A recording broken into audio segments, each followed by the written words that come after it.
What is up, everybody? Welcome to the Build a Mind podcast. I'm your host, Trevor, and today I have my co-host, Will, and Scott from Bitaxe.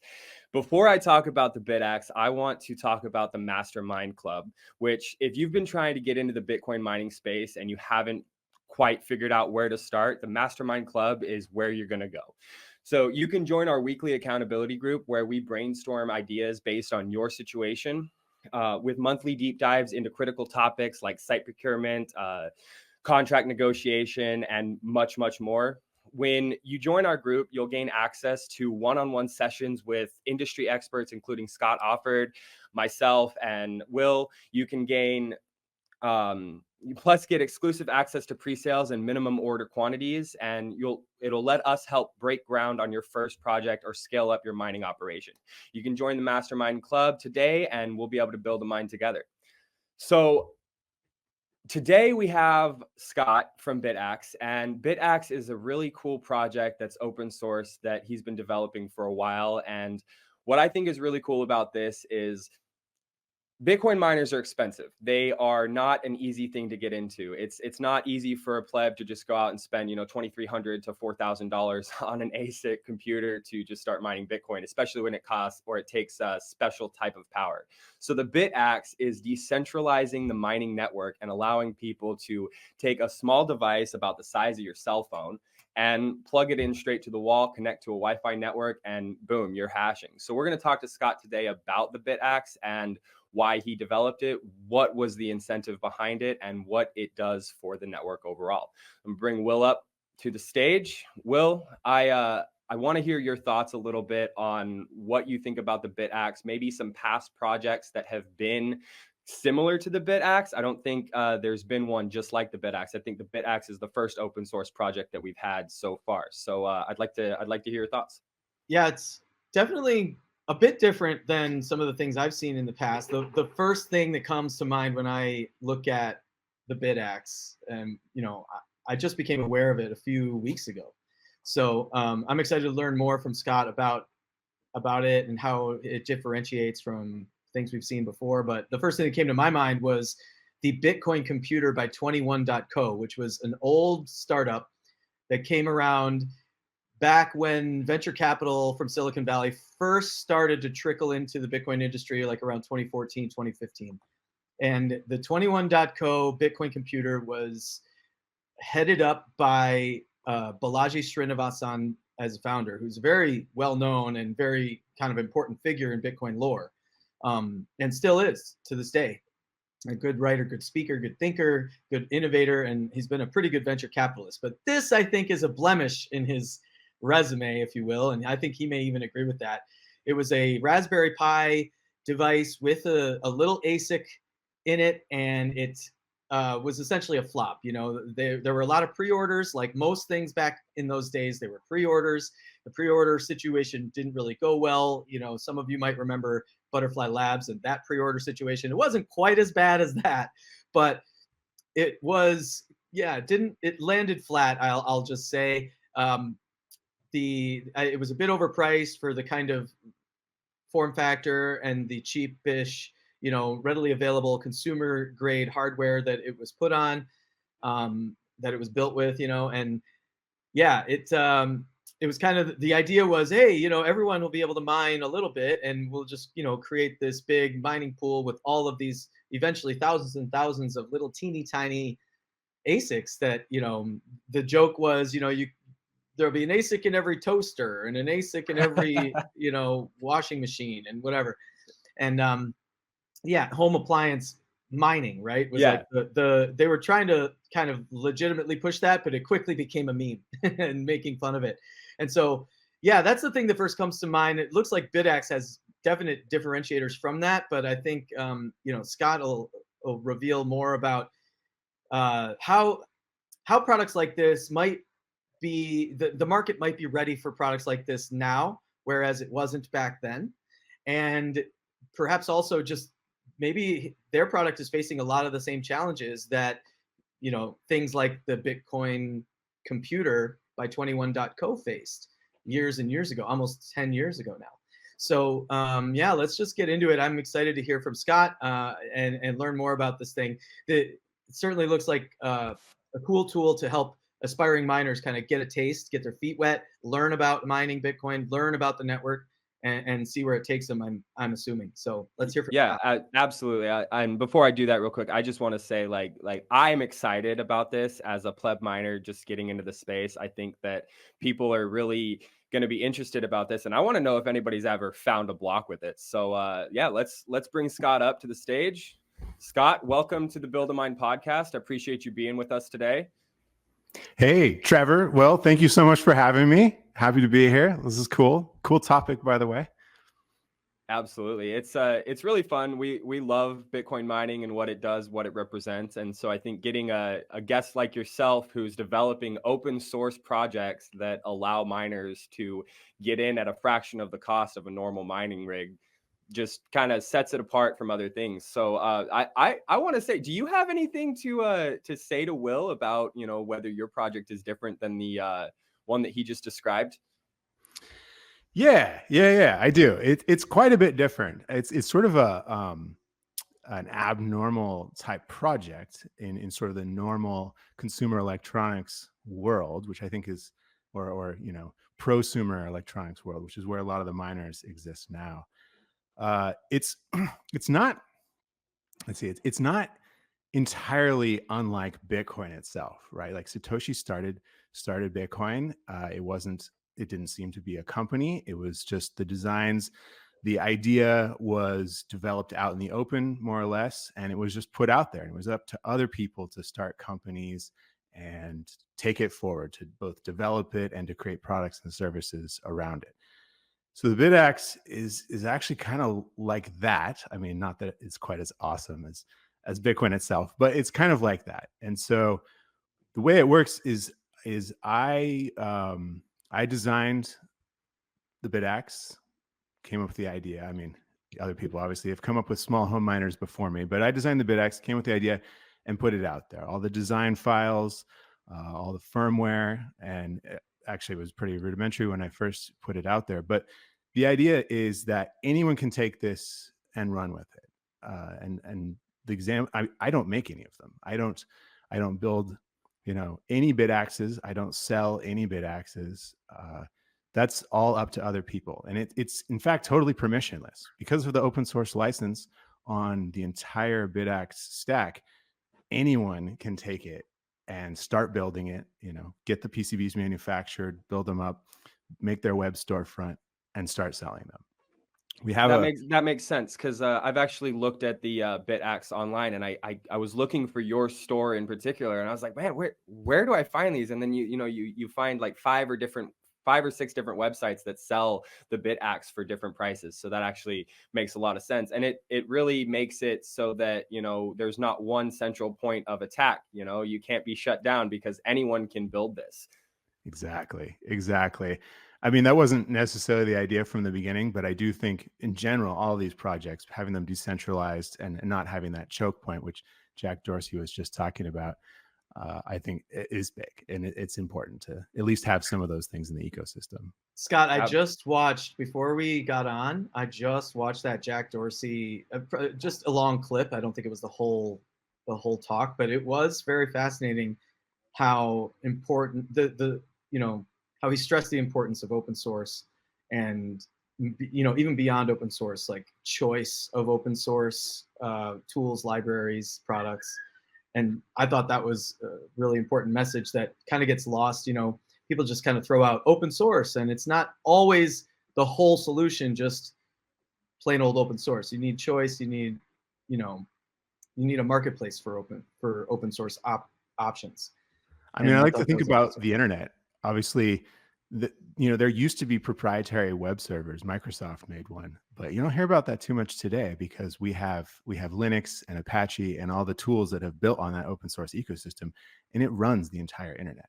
And I think the explosive growth of the internet is due in no small part to that open source nature, the permissionless nature, that anyone can grab it and run with it and like test your idea out in the marketplace. Yeah, that's cool. So I in our little intro, you heard me probably. I was talking about the 21.0 Bitcoin computer, and I think I don't want to constantly compare what you have to that, but it just is a very comparable product from a long time ago that I think attempted to do what your product is also attempting to do to some degree. They wanted to decentralize mining.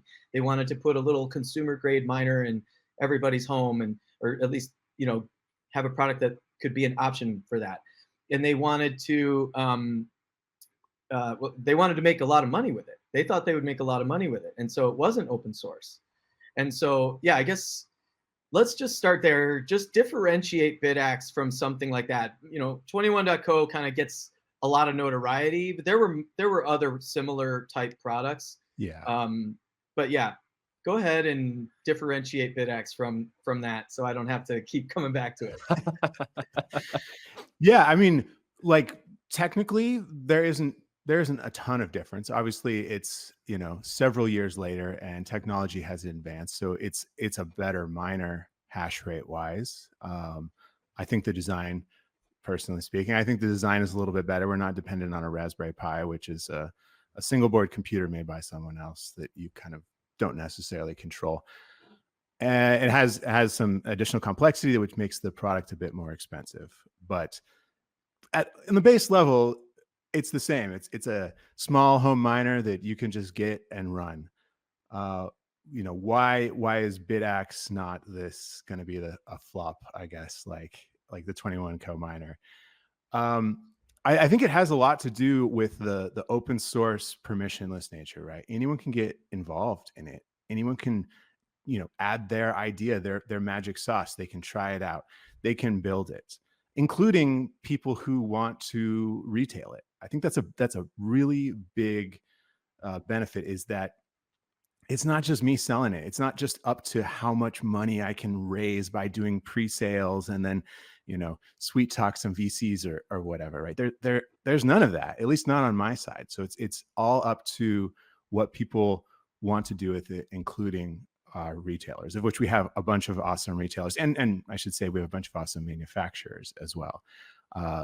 My hope is that in its slight similarity to Bitcoin itself, this is what ingrains Bitaxe and open source mining in the community, is that you can just do it. You don't have to wait for coupons from Bitmain to get some miners or anything along those lines. You can just do it. And if you've got some rad way to make this thing way cheaper or way faster or whatever, do it. Please do it.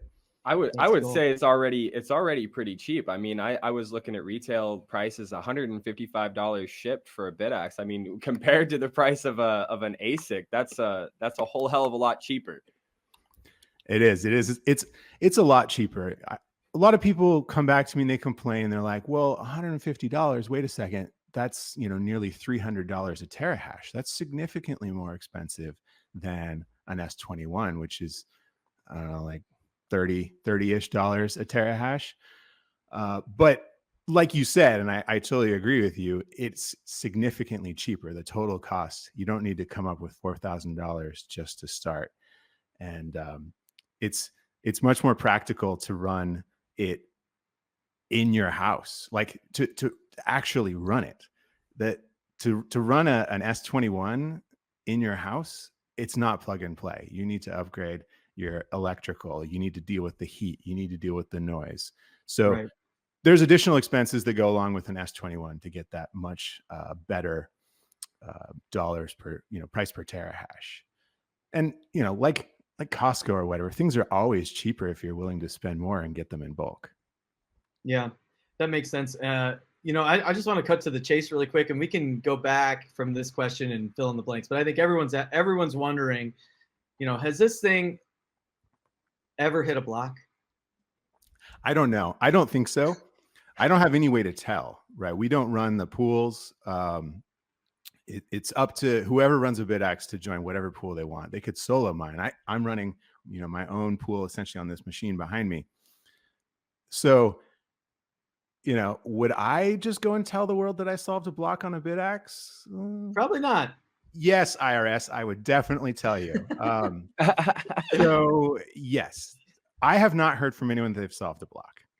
Yeah. And then of course you said, it can join a pool. And I guess even like an S19 right now is not going to pull in a bunch of sats per day with a, one of the major pools, right? So even if you retrofit your hot tub to heat it with a S19, then that you're not going to mine much Bitcoin even with that. But this thing much less so, I presume, even if you've joined a pool. And so can you talk about, like, yeah, it's not really about making money, this thing, right? It's more about what exactly? I guess a learning experience. And can you just go into that? There's a lot of different reasons why someone would run a Bitaxe. The Bitaxe is the newest one, is just about 3/4 of a terahash, whereas an S9 is like 15 terahash. So it's even way less than this like old S9. But you can run it to earn sats. I think the latest I saw was someone was mining with Brains pool, which has lightning payouts, and was getting I think it was like 50 sats a day. Hey, well, man. right now 50 sats is not worth much at all. But no, but yeah, it's like, I mean, like, hey, I think I spin the fold wheel. Like I've been using fold since day one, like way back when, way before they had a card, long time. Like fold has been around a long time. Okay. And it was ever since they got the card and the spinny wheel, I've had a reminder set on my phone every single day to spin that dang wheel. And sometimes it's 5 sats, sometimes it's 10 sats, but hey, it's always some sats. So 50 sats is honestly nothing to sneeze at for just something that probably doesn't suck down a lot of power either. Like, what are the demands on your utility bill and things like that? They're so small that you're not going to notice it, right? The Bitaxe uses probably max about 15 watts, which is kind of like an iPad charger. A phone charger, like a heavy duty phone charger, will draw that much. So you're not going to see it on your utility bill at all. You're not going to be able to tell when you had it plugged in and when you didn't. And then it's also very unintrusive. For example, I have like 2 of them, well, 3 of them running on the desk right next to me. So they're Will you not pull it hot, up and show people, just to show people what it looks like? Yeah, here, this one's unplugged. But here is the latest Bitaxe. This is the Bitaxe 401. We call it the Supra. And this is it. You just plug it in. You just plug it in right there with a little barrel connector, and you're off and running. It connects over Wi-Fi. But to answer your question, like it's minimal. It has minimal hash rate for sure. You don't get anything for free here, but the pro side of that is that it's minimally intrusive on your home. The thought that comes to my mind is, so I have a bunch of friends who are playing around with like cloud mining and like other situations where you quote unquote rent the hash rate or whatever. And they've paid $50, $60 or something to get into this service where they're earning, I don't even know how many sats a day. And so to me, it's like, you don't own any of that product hardware or software or anything. Whereas something like the Bitaxe, like, you physically hold the device in your hand, you own it, it's yours, and you plug it into the wall. And yeah, it's not going to make you a ton of money. It's not going to make you hardly anything at all, but it allows you to get into the space and it allows you to do that. So that's what kind of comes to my mind, is that this is a better alternative to something like cloud mining. It's different. It's different. Like, certainly 3/4 of a terahash per Bitaxe, you're just not going to be able to command not going to practically be able to command very high hash rate. But it is important to remember. So the Bitaxe is using one of the chips out of an S21. An S21 has 324 of these chips in there. We just have one. But the important thing to remember is that we have the same efficiency. So that's hash rate per watts per power. So we have the exact same efficiency as the latest and greatest amp miners. So that efficiency is a big driver of your profitability at any given Bitcoin price. So we're going to have the same profitability. It's just on a much different scale. So, if we had solved the efficiency problem and created a dramatically more efficient miner, then I would probably be in a different line of work. Like it's just the same as everyone else, just on a smaller scale. Yeah, so I have a couple questions. I guess I touched on it a minute ago, but this is kind of an entry-level product for someone who wants to learn about the network and experience mining. And that could take that person in many different directions, right? So I think that's interesting, and we should definitely dive into what kinds of customers and clients, what sort of support needs they have, and how that works for your business. But again, it sounds like the project is so open source at all these levels. I want to talk about the business side of that, but I also want to talk about the hardware kind of construction of that. And so let's start there. Why don't you go into how at all these different levels, firmware, hardware, software, everything is open source, how this all comes together so that even you have these different merchants and vendors kind of selling it, and they are choosing different price points, and it's like wildly open source in all these different layers. So take us kind of from start to finish on that, and then the big question at the end is, how do you make money? Okay, so you want to go into the hardware top to bottom, how that works first. So the chip that does all the work, which actually is what's called an ASIC, is the chip itself. That is from Bitmain. Like I said earlier, the chip itself is from the S21. So we've let them do all of the hard work there. That's an immense process requiring millions of dollars just to begin thinking about it. The problem is the Bitmain does not sell those chips for anyone else's miner. They only exist in Antminers. So the first step was to reverse engineer that.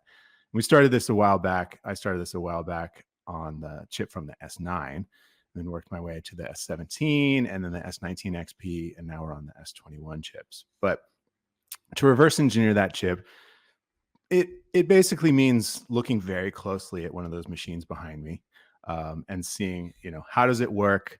What's the physical, electrical, and sort of firmware, like protocol related things? Like how do we interface with this chip? That took a bit because there's no documentation out there for how this works. Just these examples. Reverse engineering how that work. Got it put on a board. Just started off with a breakout board, which is just the chip and some wires coming out of it, so I can hook it up to some of my tools to poke at it and prod it and see how it works. Built that up over time, then added it to a board that looks kind of similar to the Bitaxe now.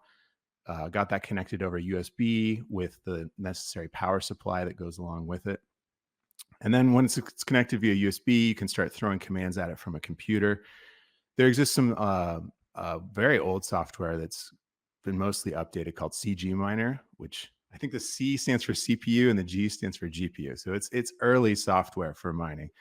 But it has all the Stratum stuff baked in, and was able to use that and retrofit it because it's open source software too. So to retrofit that to work with these early Bitaxe prototypes, got it up and running like that. So now I have a good idea of how the chip interfaces with the firmware and how the firmware interfaces with Stratum. But I did not want to make a USB miner like some other people have made, like that's a miner that requires a computer to operate. I wanted to have this be a standalone thing that you can just plug in. So that's actually my background, is working on IoT type products, Internet of Things, and embedded systems. And so I just kind of ran with what I knew, which is to use they call it bare metal, meaning it doesn't run Linux. This is just a embedded CPU that runs code directly on it, and started porting essentially CPU miner. We didn't port CPU miner. We started from scratch, but like to make the firmware so that it can run on a chip that is physically on the miner itself. And so this is a ESP32. It's a Wi-Fi microcontroller. It's super common. Like if you've had like an IoT doorbell or like lights, or I don't know, maybe even a thermostat, it has one of those ESP32s in it. Super cheap. It's got Wi-Fi built in. It runs firmware written in C. So we have It's called ESP Miner. It's the firmware that runs on there, controls the chip, controls the power supply, and then it was just kind of a matter of getting it to work more reliably, just refining the code and getting it up there so that it was more and more plug and play. Obviously, these prototypes were pretty hacky, but this whole time it was open source, and that kind of started out. I have worked in open source software and electronics before, and I really liked the idea. And I was doing this in my spare time, nights and weekends, and was like, well, if I open source, then I can probably get some other people to help me. And that it did. Like, a bunch of other people showed up and started helping me, and really got this thing going. I was plodding along by myself, but it wasn't until some very smart people showed up and were like all in on this project and donated their skill sets to the project that it really got going and is what it is now. So I'm going to stop you there real quick, and I know that this is very interesting. I want to continue, but we're going to do a quick ad read real quick before we continue. So let's do that real fast.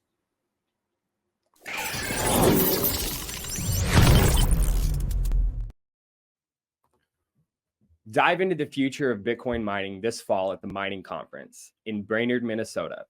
Join us for an energizing event that will no doubt help to shape the future of the Bitcoin mining space. The Mining Conference will feature industry leaders, thought-provoking speakers, and builders from all over the Bitcoin mining industry. Gain exclusive insights, forge valuable connections, and explore the limitless potential of Bitcoin miners. But wait, there's more. Participants can also snag tickets to a one-day Build-A-Mine crash course at a fraction of the cost of our normal 3-day bootcamp. Don't miss out on this opportunity to take your mining game to the next level. Mark your calendars and secure your spot today. Let's build the future of Bitcoin mining together at the Mining Conference in Brainerd, Minnesota this fall, September 27th through the 29th.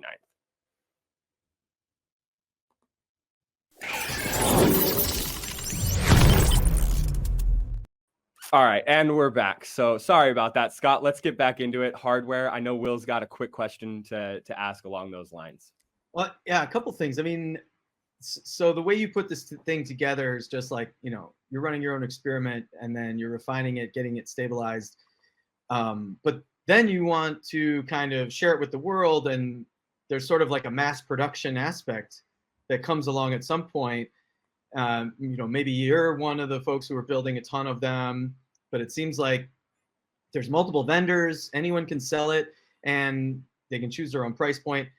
The chips you mentioned, like you reverse engineered, you said, the chips.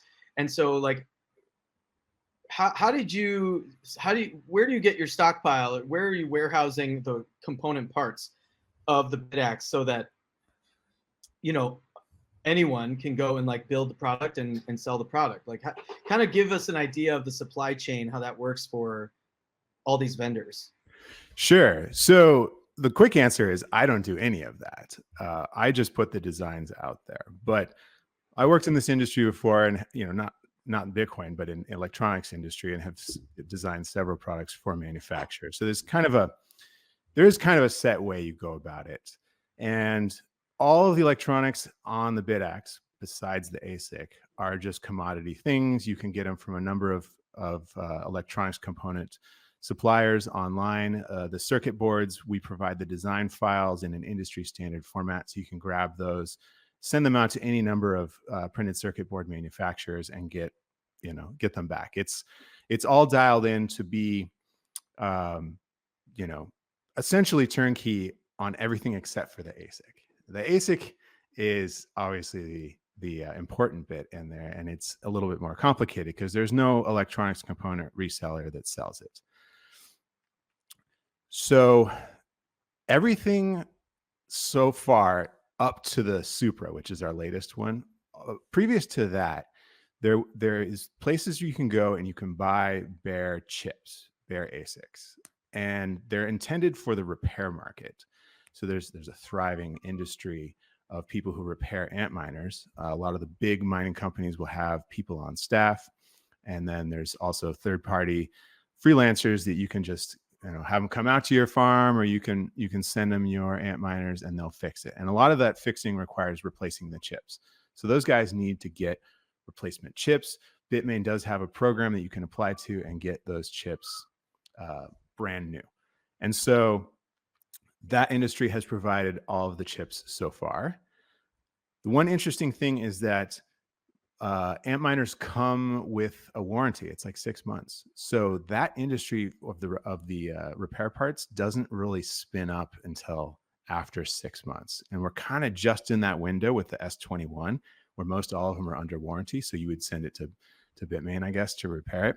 So that marketplace where you can buy brand new S21 chips hasn't really started. There's a couple people that seem to have them. They're basically gouging on the prices for them. So right now, Bitaxe announced the latest miner, the Supra, that uses the S21 chip in February, I think it was.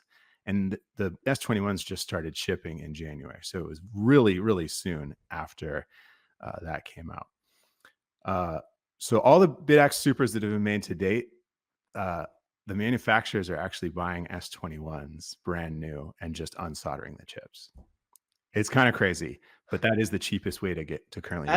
That's what I figured at this point. I mean, when you said you're using S21 chips, it kind of took me aback because those units are still very new, and people like large scale mining operations are still trying to get their hands on them, and so yeah, like you're probably facing some bottlenecks and other challenges with the supply chain and sourcing that stuff. But then of course it's like, well, yeah, where's the market for just the chips, right? And Bitmain doesn't like to release that stuff. They make a lot of money on kind of managing the managing the rate of shipment for these new products of theirs. And so yeah, that's pretty fascinating. I kind of suspected that you guys were just unsoldering the chips and then building your own boards from that. So it's wild because we're not getting a good deal on those chips. Even if we buy an S21 and take out all 324 chips, it works out to like $15 a chip, which it's not a good deal, right? We're not going to give Bitmain a run for their money. Obviously they're getting the chips for way less than that if they can sell the whole thing, including all, the power supply and the case and everything, for the price that we pay. So yeah. So let me fast forward kind of through some of the rest of the hardware build stuff, and just like everything's open source. You guys, create the recipe, share the plans. How do you guys make money? Just real quick on that last comment, bitaxe.org. You can go there. That's where all the plans are. Like, I want to make sure that anyone listening, we're not just lip service to open source. It's all out there. So go check it if you want to get at that. But yeah, like how do we make money? Obviously the manufacturers sell Bitaxes wholesale to the retailers. They sell them at a profit, and that's how they make money. But how do I make money? So I started this as just a hobby project, nights and weekends, while I had a full-time job, and it was just a hobby. That got it going, and I got introduced to a bunch of people in Bitcoin, and specifically in Bitcoin mining. And it turns out there's a lot of other people who are interested in open source. And so at the beginning of the year, I was awarded an OpenSats grant. And that OpenSats is a group that basically offers money for the development of open source Bitcoin projects. It's largely funded by Jack Dorsey, who's also a big open source promoter. And yeah, OpenSats is doing great stuff. I feel like this is what Bitcoin needs. Is this, like, it's not driven by a company. It's driven by the need for Bitcoin. And obviously companies are funding OpenSats, so they see the need for this too. But that's how I make money. Also, there's been an excellent stream of donations. I have a donation link at the bottom of my page that people can send to me. We also have a group called the Open Source Miners United, which is actually a 2,000 person Discord server where we talk about this stuff, and we have subscribers to that, and that money goes in towards funding myself and some of the other people contributing to it. So far so good. It's a little bit different than, like I've gone and done a bunch of investment and like that's how I'm paying my salary. Yeah, so that's interesting. Fill in any gaps if I miss them, but It's funded by donations. It's funded by grants. And there's no real, it sounds like there's nothing to sell really, right? Because it's just open source. So again, this is the challenge when you kind of have projects that want to adhere to the open source ethos, want to really push decentralization, and innovate on the fringes to support true decentralization. It's really hard to kind of rent seek or capture value in general. Rent seeking may not be great, but capturing value is good. And so as entrepreneurs, as builders, you know learning how to make money is I think a skill in and of itself that is we don't teach it anywhere. You kind of you learn it through your family, relatives, or maybe as an apprentice with a really good math, someone who's teaching you. But yeah, so I'm curious about how it's hard to stay motivated when you kind of pursue that path. It's hard to see the promise and the purpose when you choose that path. It's there aren't many incentives to go down that path. So kind of just to share personal side, if you will, with our audience about how you chose to do that. And you said you were working a day job, this was a hobby, and now this is kind of taken over. So Yeah. how are you kind of pushed down that path with all of these kind of challenges for value capture, as a capitalist, as an entrepreneur? Well, I ran my own IoT electronics design consultancy that actually got to be a fairly large outfit before this. And that was great. I certainly like being an entrepreneur and being in charge of that and making a bunch of money doing that. But I like this a lot more. Oh my gosh. I fell down the Bitcoin rabbit hole many years ago and then got into the hardware thing after that. And it's been like, I'm fully orange pilled. I'm fully, interested in the Bitcoin cause and realize how this can be a force for good in the world. And so being able to work on that sort of largely in my own direction in something I also really like, which is hardware. It's been fantastic. I love it. Like every day I get to wake up and work on this. So looking after grants and other ways to keep this party going is what I'm going to do. I absolutely love it. And I've met so many amazing people in this space, and including people that are fantastically dedicated towards decentralizing Bitcoin and keeping mining working and just innovating in this space. I'm not worried. I'm not worried now. The interest and the motivation is only building, and I just can't wait to keep doing this.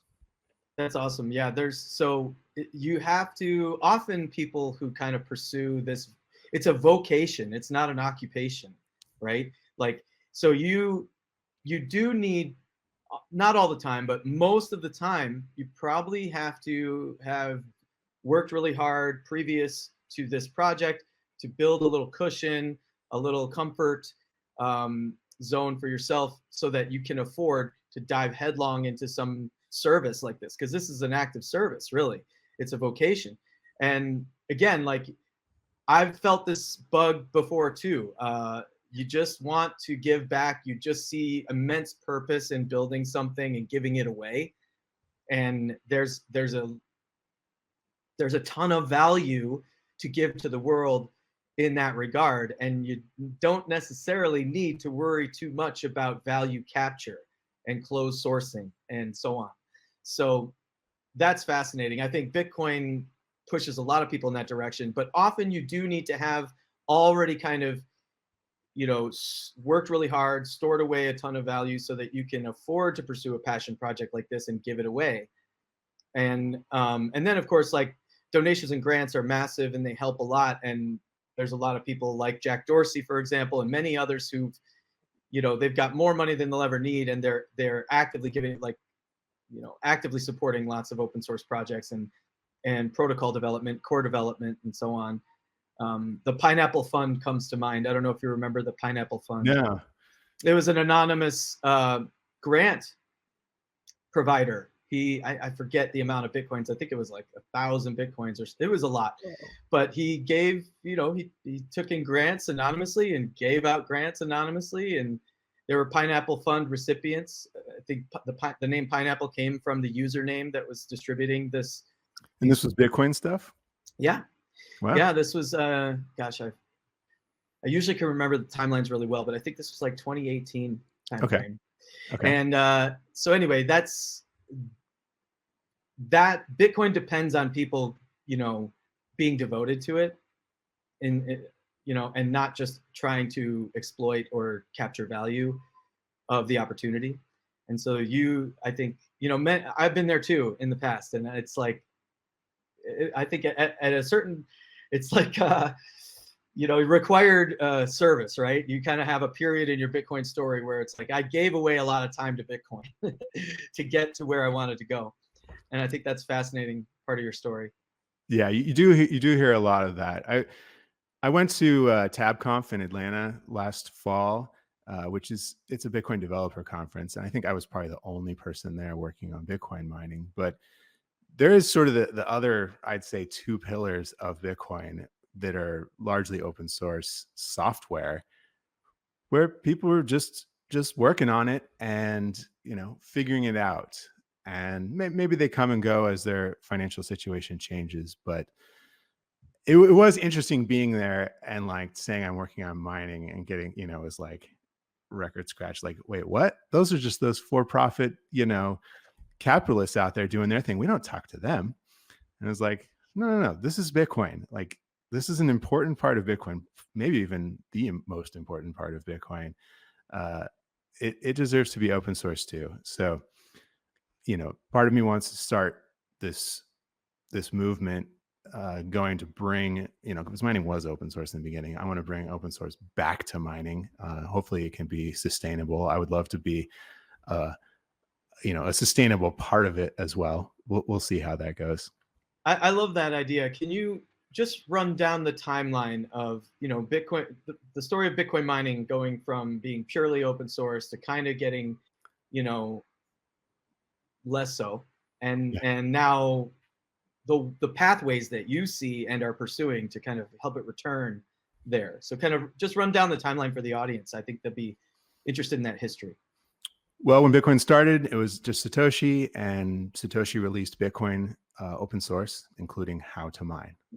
And so this is why the other OGs got in and started mining, because they could just download the software and run it. That was CPU mining. So you just needed software to do it.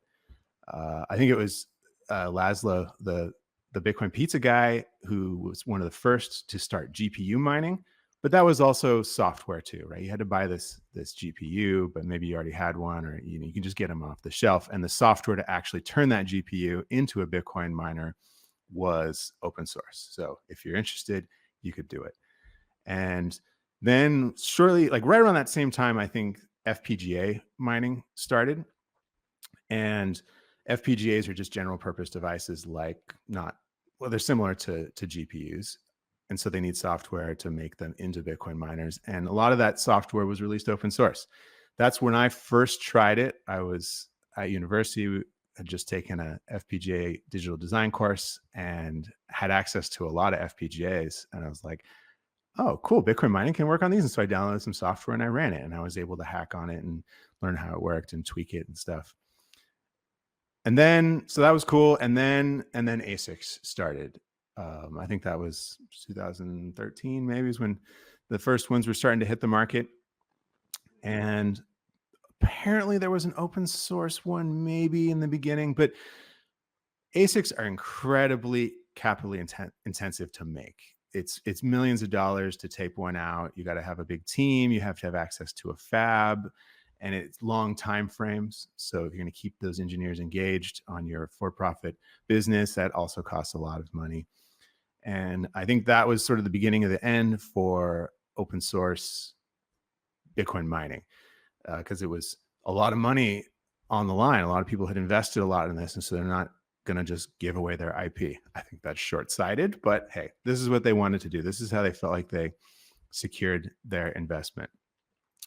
And then we had these crazy things like ASIC Boost, where companies like Bitmain had developed new techniques in how their ASICs worked, and obviously spent a bunch of money implementing that in the silicon. And then they didn't tell anyone, and no one, we had to just hack it to find remote backdoor. Yeah, that's right. Amp lead, like all this stuff. It was just like kind of silly games in the middle, I don't know, I should say.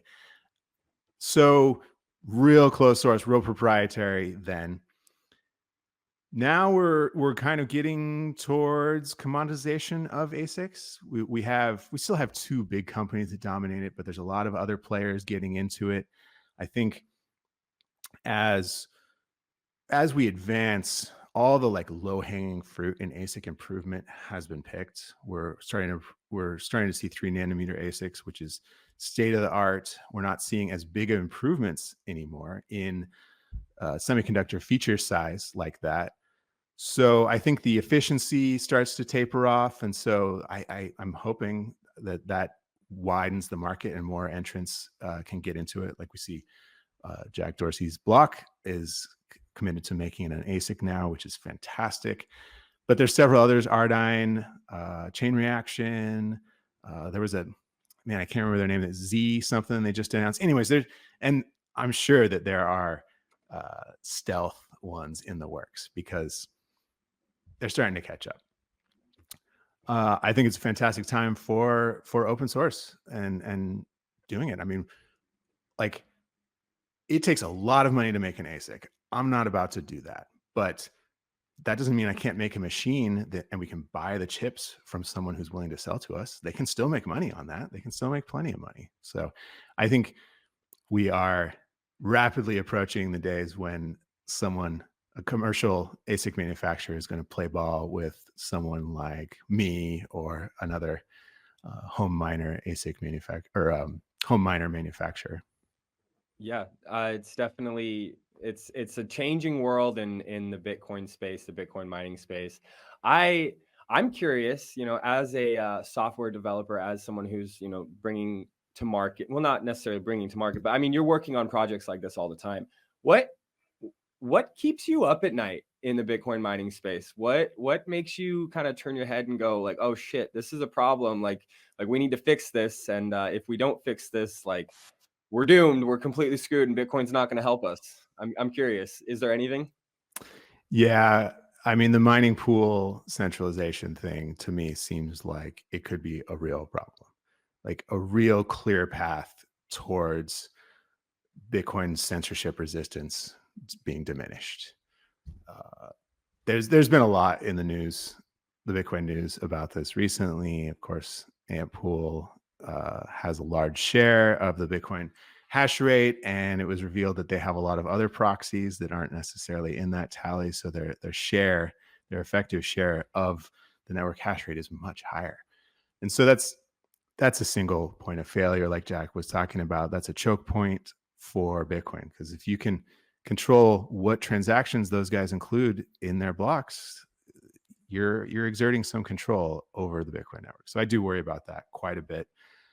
I think that Bitaxe and home mining in general goes to alleviate that problem, because if we have miners spread out amongst a bunch of different people and everyone has a different idea of how Bitcoin should work, right? Should we mine with Ocean and not have ordinals in there? Should we just include everything? Like, everyone has their own idea of how it works. And so the decision point is no longer centralized, including which pools they use.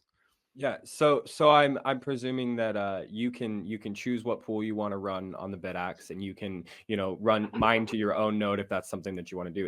Is the process very similar to like setting up an ASIC, an S21? Like, I know that you go to the IP address and you kind of deal with the software settings there. Is it a similar process, or is it even easier?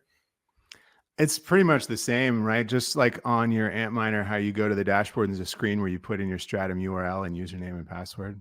Same. So you could put in Ant pool if that's how you feel, or you could put in the address of a pool that you're hosting yourself on your own self-hosted node. Okay. I saw a Twitter post from you the other day. It's like I told everybody to buy ASICs or to buy the Bitaxes. I didn't tell them all to buy just the Bitaxes. And it was like a room with nothing but like 300 of these things. And I'm just I'm curious if you were able to talk with that person who did that. Were they mining to their own node, or were they, pointing all of that towards a pool? So someone sent me that picture and was like, Okay. I just saw this in a Telegram group. Like, this is nuts. And I was like, it was that mind blown emoji. I was like, this is nuts. Like, this guy, for those of you who haven't seen it, it's a picture. It kind of looks like this basement-y type thing, dark lab. He's got a computer, and then there's just shelves, like floor to ceiling shelves of Bitaxes and some other miners. But he's got over 100 Bitaxes running there. So I posted that on Twitter, and finally the guy came and was like, obviously I can't verify with this, but the guy was like, yeah, that's me. He sent me a couple more pictures of it to prove it was him. And he's in Europe, and he was like, yeah, I just bought a couple of them. I really liked it. And then you announced a new one, so I got a couple more of those. And then I just kept getting them and running them all. And so we actually launched pretty quickly into the like issues he was seeing with setting them up. And we did a bunch of, because this is like, one person running a bunch. So I was very curious, what your experience was. Did you have any hiccups to help us optimize the software? And so we did get to talk a bunch about that, which was fantastic. I don't think he told me what pool he's using. I should ask. I don't remember. Yeah, I definitely would be curious to know about it. Yeah, I'll ask him. Yeah, so, all right. Well, we got about 10 more minutes left, and we got a couple of things we gotta cover. But the last question I have for you is something we ask everyone, and it doesn't really. You can take it however you want, and go on a little monologue or whatever. So, Scott, what does Bitcoin mean to you? Whoa. Let's see. When I first heard about Bitcoin, I was like, what? This is stupid. We already have PayPal. Like, I don't need another internet money. And I was an idiot and proceeded to not get any for many years. But I've come to understand Bitcoin. Well, I should say, in the meantime, PayPal and then Venmo both just canceled my account, just totally deplatformed me. They wouldn't tell me why. It was for some unknown reason that we can't explain to you. You've been kicked off. And it was around that time I was like, you can't do that with Bitcoin. Bitcoin is not run by anyone. And understanding that from a computer science point of view is like an amazing achievement. And the more you wrap your head around how it's not actually controlled by anyone, the more fantastic I think it is, the more genius I think it is.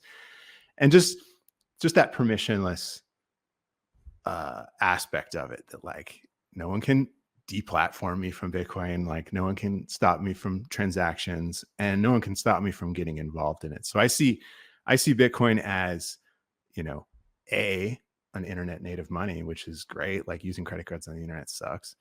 And B, it's done right in that no one can stop it. It's not fiat. It's not controlled by a government. It's a sound money. So I think that's amazing. I've read all of Alex Gladstein's books, and I do think it has the ability to save the world, which is a fantastic thing to be working on. So I'm all in on the orange pilling. So, what it means to me is a essential thing that we all need to be working on, because this is very important for humanity. Yeah, definitely. I think it's the most important thing that humanity has ever had to manage and deal with if we want to take back our sovereignty and our power. We have an ethos where, Bitcoin mining is for everyone. But what does that really mean? To me, it means that Bitcoin mining is for everyone because it's going to allow them to take more control over their lives, give them more time to think about how they want to put their energy into the world, whether it's heat reuse, whether it's, gathering some of that Bitcoin to use in their lives for productivity reasons. It doesn't really matter. It's that if you need to be on Bitcoin because it's going to make your life better. Yeah, it really is. It really is. I fully believe that. Yeah. Awesome. Well, Go ahead, Yeah, I Will. wanted to just ask Scott, tell the audience, like, who's the ideal user of a Bitaxe, or maybe there's a few user types. Just share with the audience, like, it might help spur some inspiration among some people. So yeah, give us an idea of who's the ideal user, customer of this type of a product. I'll say that the people who have the wherewithal to run, big industrial Bitcoin miners are not the customers for Bitaxe, right? If you have the ability to run one of these ant miners, the power, the heat, the noise to deal with that, you should definitely do that, because those machines will have a substantial impact, especially in mass. So the people who can run Bitaxe, to be honest, I think it's everyone else. We're trying to make it cheaper and cheaper so that it's a no-brainer. If you're even remotely interested in this, just slightly curious, what's Bitcoin, what's mining, keep buying Bitcoin. That's a good thing to do. Do your DCA, work for Bitcoin, get paid in Bitcoin, all that. But if you're even slightly interested in this, or your cousin is slightly interested in this, and you want to find out what your cousin's doing, like, I want to lower the barrier to entry so that if you can just grab one. You can just grab one, you can just plug it in. It's not going to be intrusive. Plug it in and forget about it. Plug it in and go down the rabbit hole and become a mega miner. Either one is totally awesome. So it's for everyone. I love that. And I think, I just say, yeah, that's what we need to get, is everyone. So a single Bitaxe doesn't have the hash rate to decentralize the network. It's not really going to do anything a single Bitaxe. We need to get millions of these out there. And that is the plan, to get millions of them out there. And then in aggregate, Bitaxes do have a decentralizing effect when there's enough of them out there. Yeah, and open sourcing it is probably the fastest way, the lowest friction way to accomplish that. And I applaud you for making those tough decisions. It's tempting, right, to try to commercialize it as much as you can and try to figure out the full amount of value capture. There are some things that are probably better built that way, where you are commercializing and trying to capture as much value as possible.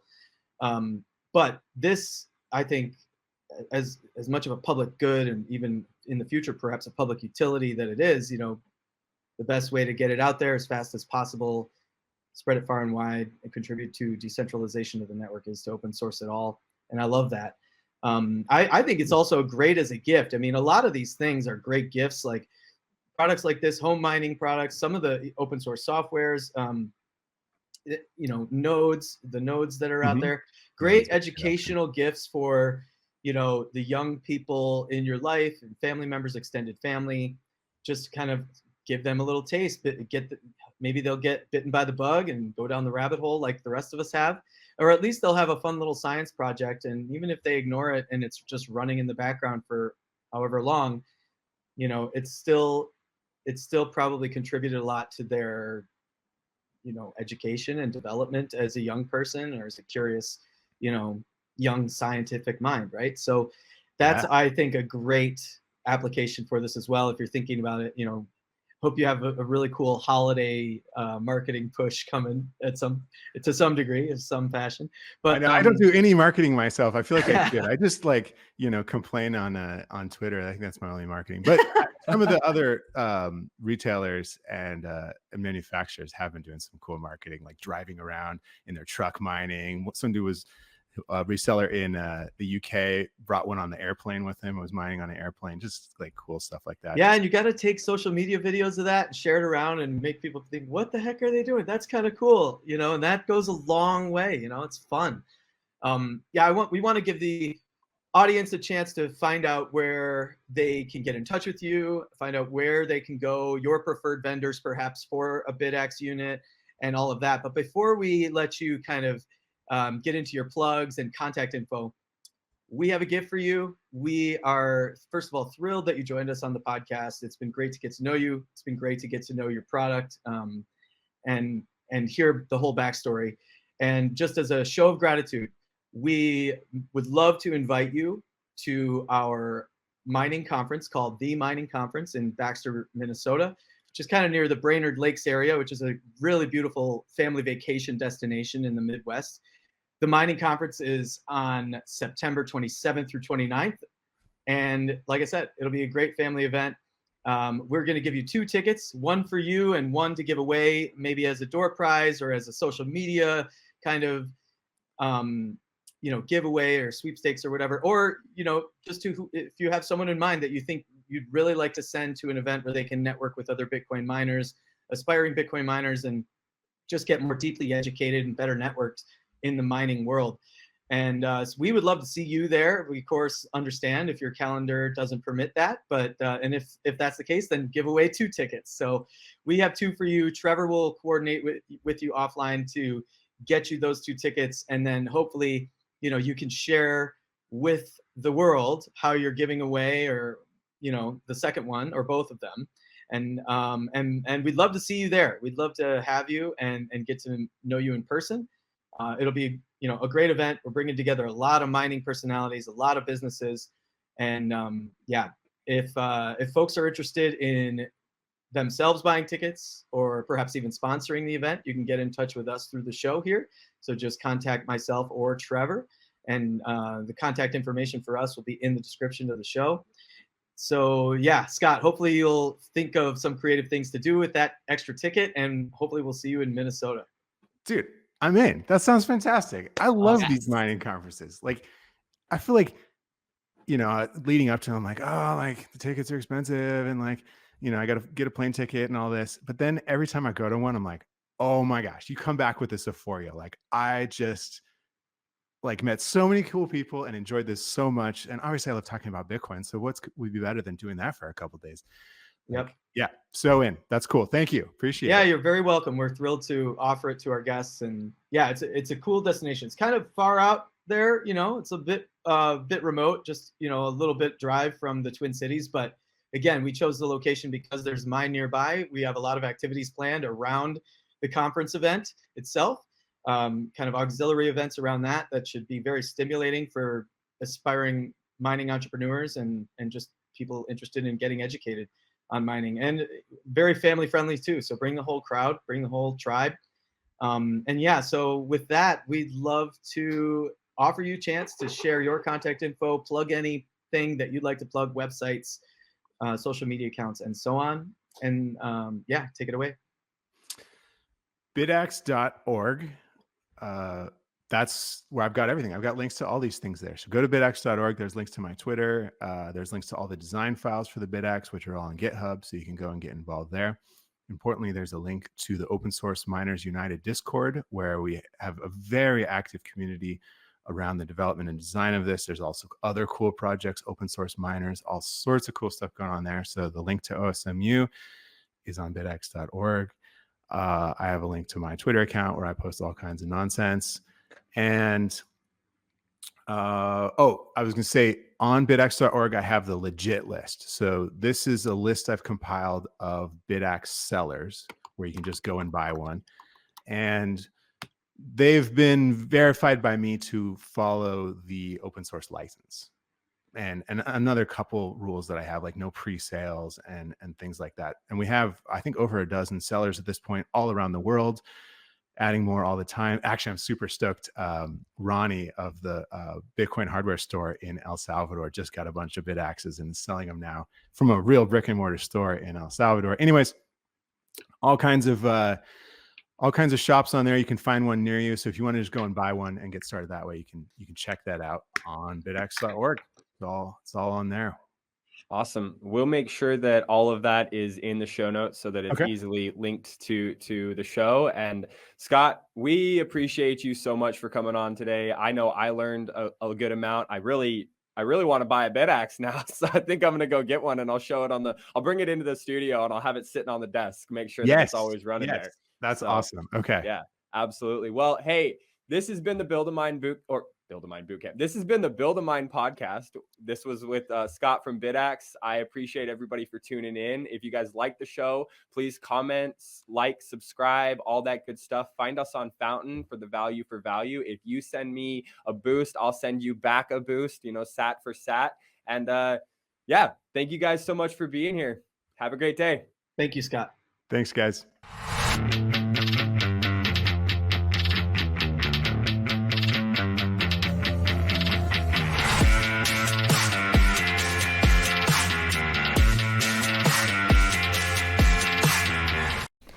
Please note, the Build a Mind podcast provides information for general educational purposes only. This information should not be construed as legal, financial, or investment advice. We do not guarantee the accuracy or completeness of any information presented, and we encourage you to consult with a professional advisor, legal advisor, and/or financial advisor before making any financial decisions. The Build a Mind podcast and its affiliates are not responsible for any losses incurred as a result of using the information provided.